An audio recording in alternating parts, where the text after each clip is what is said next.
Hey, Will and Chaska here. Thank you, buddy. And today we have a fun treat.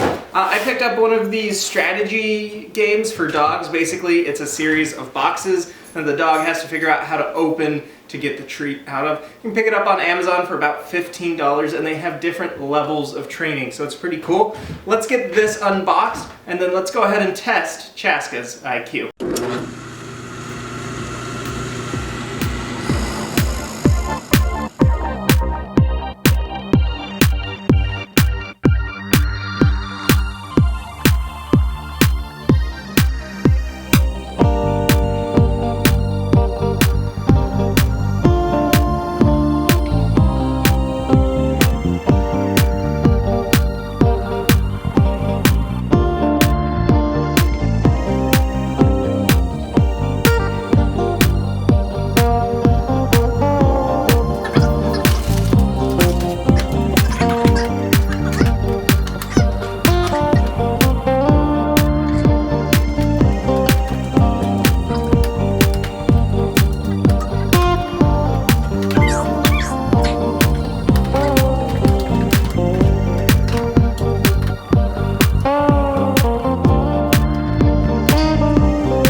Alright, well that is the puzzle box, IQ, dog IQ test, challenge, whatever you want to call it. Apparently Chaska was not very good at it, not the brightest dog, but he sure is fluffy and cute and I still love him.